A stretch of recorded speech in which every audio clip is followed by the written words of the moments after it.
एक बार एक युवक गौतम बुद्ध के पास आया और गौतम बुद्ध से बोला कि हे बुद्ध, मेरे मन में इतने गंदे विचार क्यों आते हैं? मैं नहीं चाहता कि मेरे मन में गंदे विचार आए, पर मेरे मन में हमेशा काम वासना के विचार चलते रहते हैं और मैं इनके बारे में सोच सोच कर बहुत परेशान हूं। मेरी ऊर्जा और समय यह सब सोचने में ही नष्ट हो जाती है और इन सब के विचारों की वजह से मैं कभी भी शांत नहीं रह पाता और मैं हमेशा ही स्त्रियों को देखकर मोहित हो जाता हूं। इन विचारों को अपने आप को रोक ही नहीं पाता। बुद्ध मुस्कुराए और उन्होंने उस युवक से पूछा, क्या तुम्हें पता है यह काम वासना होती क्या है? फिर लड़के ने उत्तर दिया और कहा, बुद्ध, मैं यह तो नहीं जानता कि काम वासना होती क्या है, पर हां, ये जो भी है बहुत बुरी चीज है। फिर बुद्ध ने उस युवक से कहा कि सबसे पहले तो तुम्हें यह समझना है कि प्राकृतिक रूप से जो भी चीज हमारे अंदर है वह बुरी नहीं है। हमारे जीवन में उसकी कुछ ना कुछ जरूरत है। वासना कोई बुरी बात नहीं है। यह तो हमारे मन की एक भावना है जो हमें किसी ना किसी चीज की कमी का एहसास करवाती है और फिर हम उस चीज को पाने के लिए उस चीज की तरफ आकर्षित हो जाते हैं। जैसे अगर तुम्हारे पास धन की कमी है तो तुम में धन पाने की वासना उत्पन्न हो जाएगी। तो वासना कुछ और नहीं, बस एक प्रकार की कमी है जो कि एक प्रकार की जरूरत का एहसास है। और जब यह जरूरत शारीरिक हो तो हम इसे काम वासना का नाम देते हैं। युवक ने गौतम बुद्ध को कहा कि बुद्ध, मुझे काम वासना का मतलब तो समझ में आ गया, पर आप मुझे यह बताइए कि यह आती कहां से है और कैसे आती है? गौतम बुद्ध ने कहा कि काम वासना कहीं से आती नहीं है, यह तो हमारे अंदर ही होती है और इसका होना तो जरूरी भी है, तभी तो मानव जाति का विस्तार होगा। युवक ने कहा, जब यह हमारे अंदर ही है और जरूरी भी है तो फिर लोग इसे गलत क्यों बोलते हैं? बुद्ध ने कहा कि यही तो समस्या है। लोगों ने काम वासना को गलत तरीके से सोच लिया है। इसे छिपाने की, दबाने की कोशिश करते हैं। काम वासना गलत नहीं है, बल्कि काम वासना का गलत तरीके से प्रयोग करना गलत बात है। लोग जिससे प्रेम करते हैं बस उसी के लिए जीने लग जाते हैं, उसे पाना ही अपना लक्ष्य बना लेते हैं और उसी के बारे में हमेशा सोचते रहते हैं, पर यह सब गलत है। बुद्ध ने युवक से कहा, क्या तुम्हें पता है जानवरों में भी काम वासना होती है? युवक ने उत्तर दिया, हां बुद्ध, जानवरों में भी काम वासना होती है, क्योंकि जानवर भी तो आखिर अपनी पीढ़ी को आगे बढ़ाएंगे। बुद्ध ने कहा, तो फिर हम जानवरों की काम वासना को गलत क्यों नहीं कहते? युवक ने कहा, मुझे नहीं पता महात्मा, आप ही मुझे बताइए। गौतम बुद्ध ने कहा कि जानवर अपनी काम वासना का प्रयोग आनंद प्राप्ति के लिए नहीं करते, वह तो सिर्फ संतान उत्पन्न करने के लिए ही काम वासना का उपयोग करते हैं। जानवरों को प्रकृति ने इतनी समझ नहीं दी कि वह काम वासना को अपने सुख का आधार बना सके, जबकि मनुष्य अपनी समझ के बलबूते पर प्रकृति में पाई जाने वाली प्रत्येक वस्तु को अपने सुख के लिए प्रयोग करता है।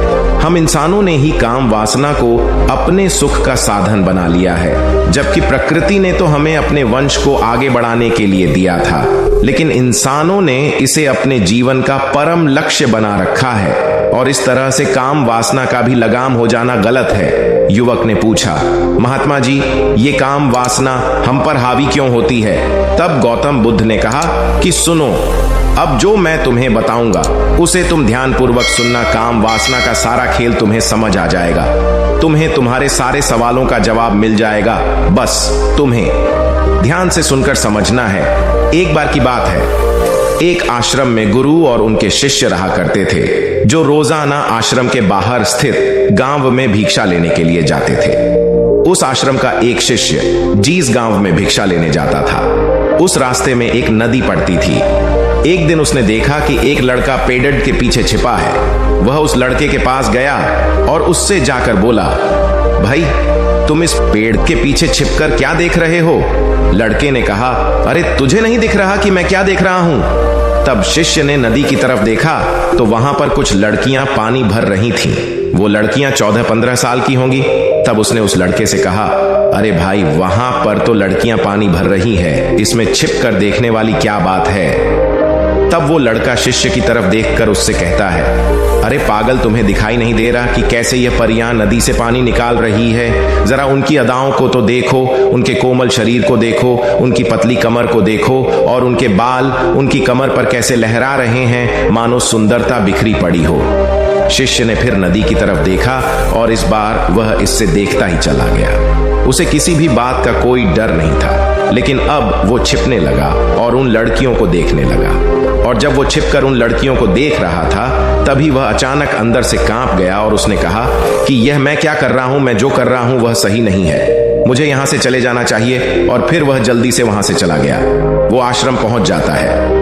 आश्रम जाकर वो अपने कार्यों में लग गया, लेकिन जो अब भी वह देख कर आया था वहीं उसकी आंखों के सामने बार बार आ रहा था। उसके मन में वही दृश्य चल रहा था, उसके मन में वही सब कुछ देखने के लिए लड़ाई हो रही थी। उसका किसी भी काम में मन नहीं लग रहा था। सुबह होते ही वह रोज जल्दी ही भिक्षा के लिए आश्रम से निकल जाता और उस नदी के पास वाले पेड़ के पास जाता, और जहां पर वह लड़का पहले से मौजूद रहता था, उस लड़के के साथ मिलकर लड़कियों को छुप छुप कर देखता था।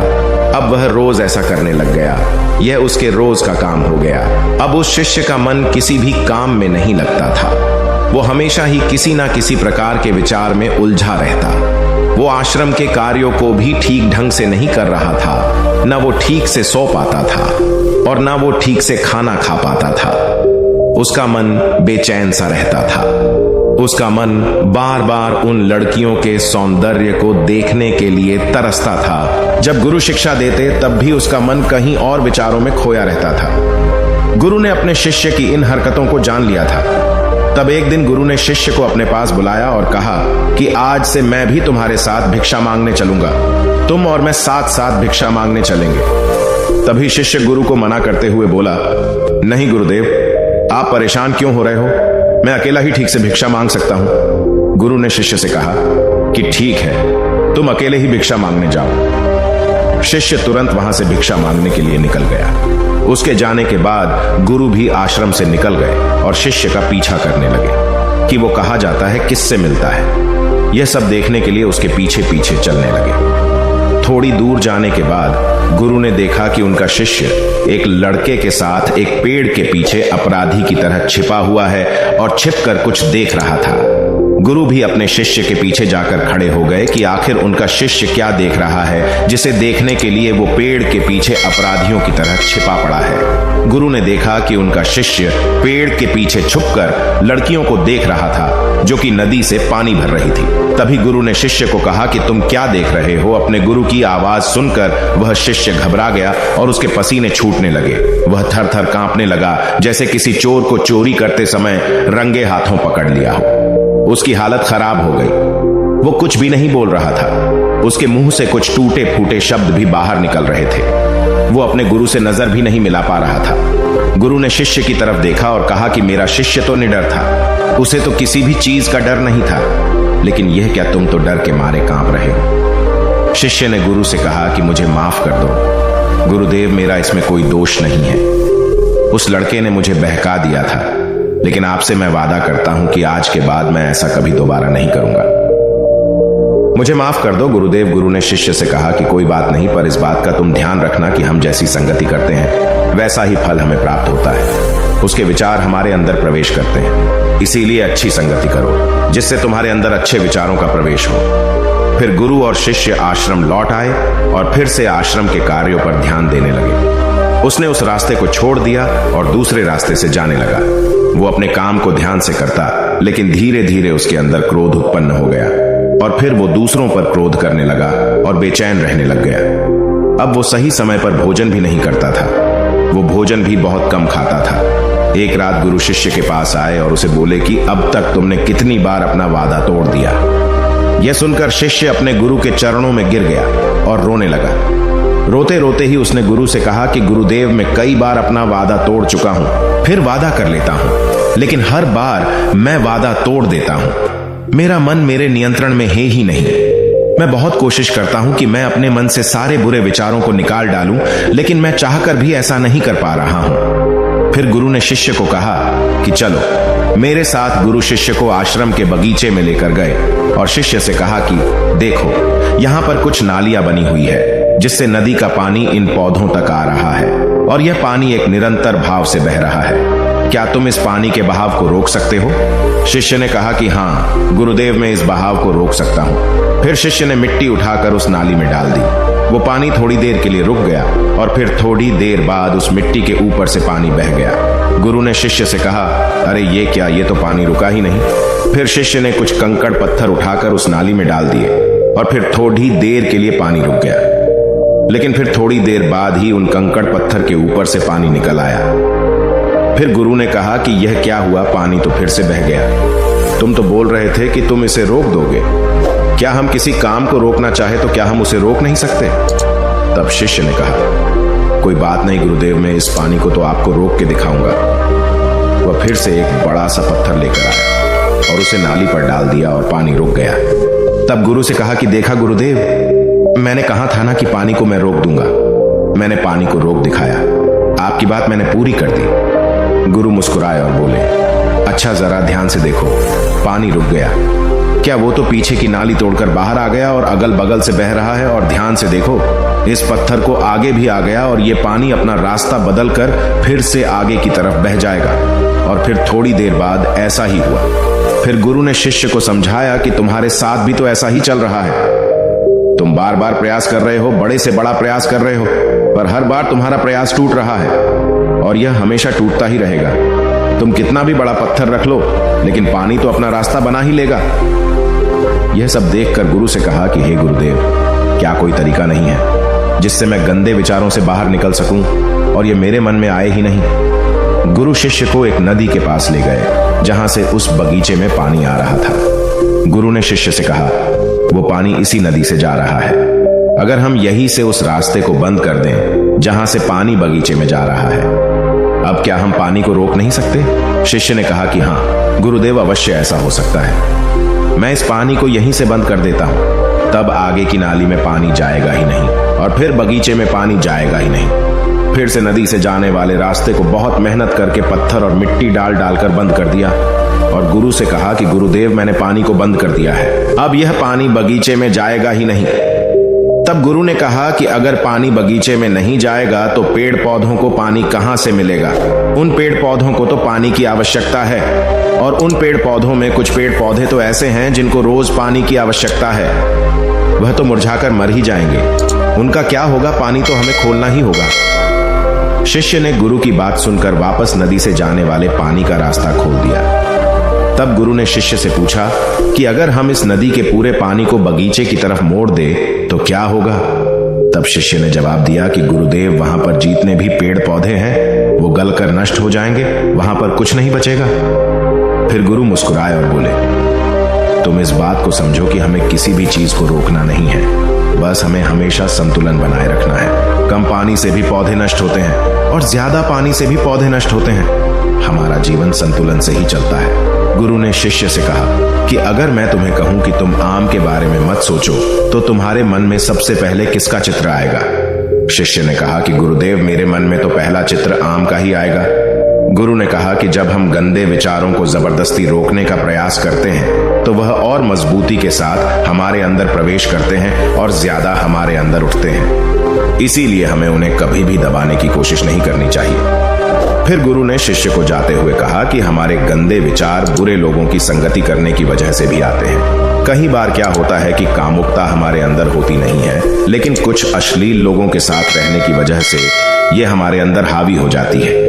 फिर शिष्य ने कहा कि गुरुदेव, आप सही कह रहे हैं, मैं अपने मार्ग से भटक गया था। फिर वो शिष्य उस रात बहुत ही चैन की नींद सोया। सुबह अपने कार्यों को पूरे मन से किया और फिर सुबह वो भिक्षा लेने के लिए उसी रास्ते से गया जहां वह लड़का आज भी पेड़ के पीछे छुपकर उन लड़कियों को देख रहा था।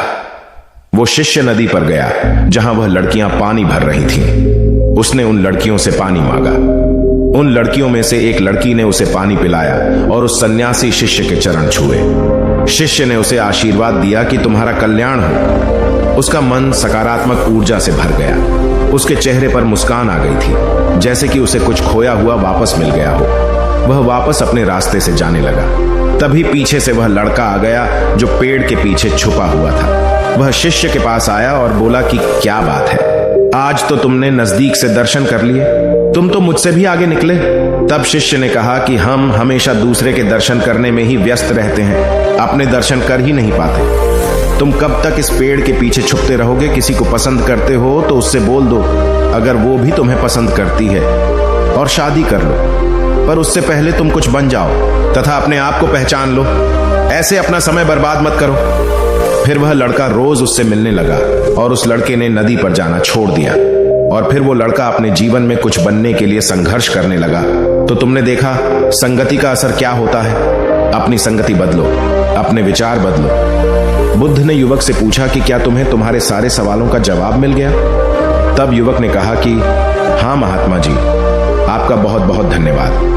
तब गौतम बुद्ध ने युवक से कहा कि जब तुम्हारे मन में गंदे विचार आए तब आप अपने आप को दोषी मत मानो। यह शरीर है और यह सब इसमें हजारों वर्षों से सीखा है। यह केवल तुम्हारे सोच लेने से, शपथ लेने से यह टूटने वाला नहीं है, लेकिन तुम्हारे पास वो शक्ति है और वो ऊर्जा है जिसका तुम्हें संतुलन बनाए रखने के लिए उपयोग करना है।